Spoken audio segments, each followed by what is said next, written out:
Hey classmates and teacher.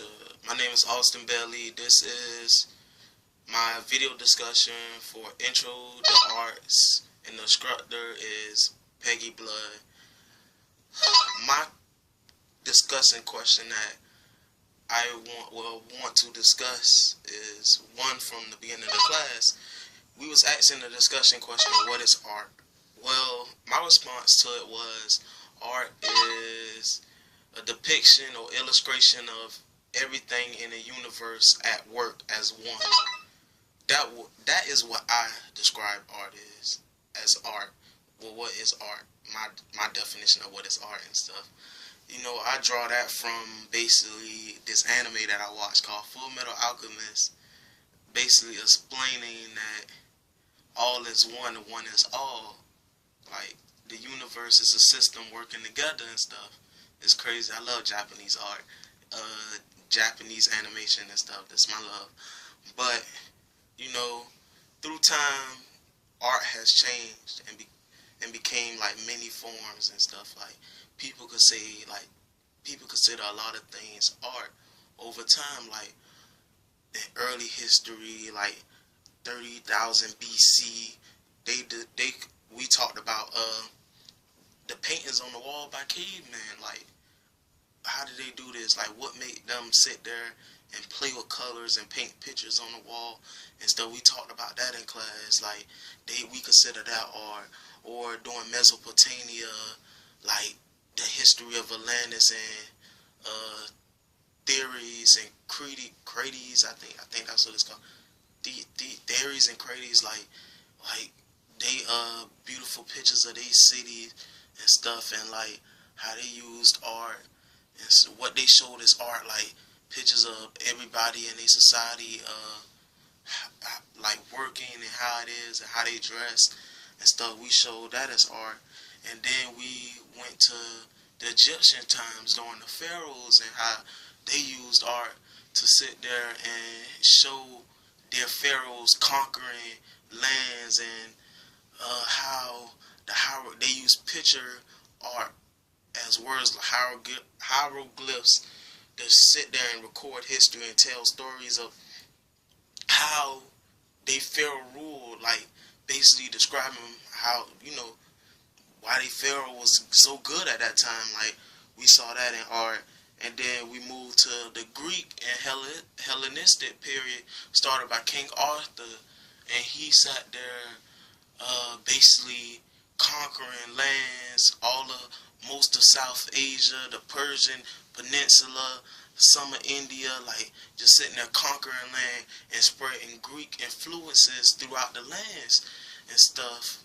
And he started his own movement called Hellenistic and stuff, when everything was influenced by Greek culture of, they mythical gods and stuff.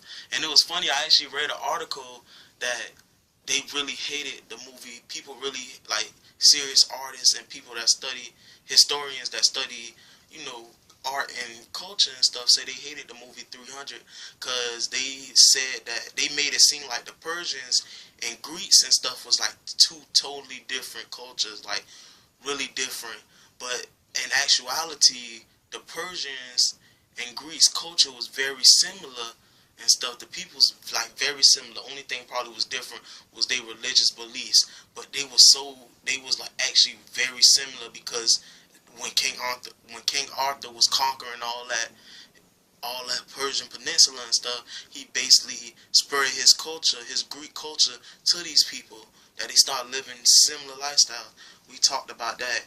Then we moved on to basically Romans, like Caesar and stuff, how they use art to basically mostly as propaganda, like to show that how powerful a warrior they are and stuff. They use, like, they put art on their coin showing how much of a great leader they was. Like, it had a lot, it didn't have that much symbolism in it. It mostly was just to show, like, just propaganda, just show authority, support him being the absolute ruler and stuff like that. King Arthur used that a little bit too and stuff. Then we move on to like the Indian and Chinese and stuff, like the Indian art, it was mostly based off symbolism, like basically how their lives revolved around nature and how they respected it and stuff.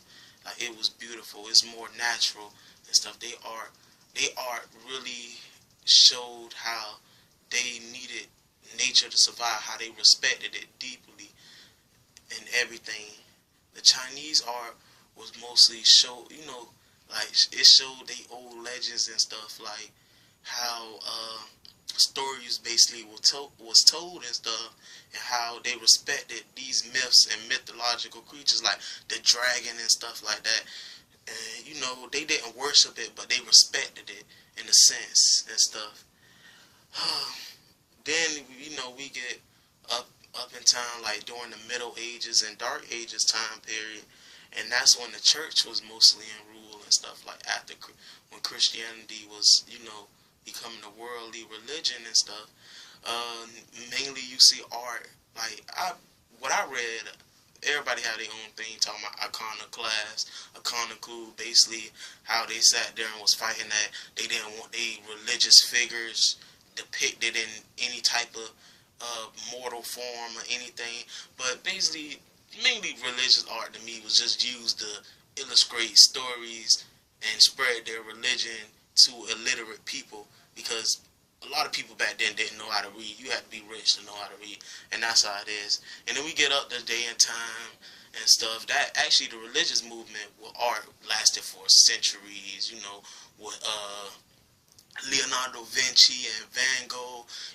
After a while, some art started appearing about revolutionaries like Picasso and painting doing like pictures of the Mexican War. I think it was the Mexican War, some Spanish War and stuff. Or he started his own movement of Cubanism. Another thing, like then photography took over and stuff. But this video is very fast. I'm going through it really fast. But as you can see, art has no definite shape or form. Basically, like Bruce Lee once said, he said, he's like water. If you put him in any container, he takes the form of that container and stuff. Art takes the form of any environment that you put in it. Whatever the person want to call art, is if it's from drawing pictures on styrofoam cups to putting a toilet, a urinal inside a museum and calling it the fountain. Art could be anything. Art really don't have any form. It's whatever the person make it.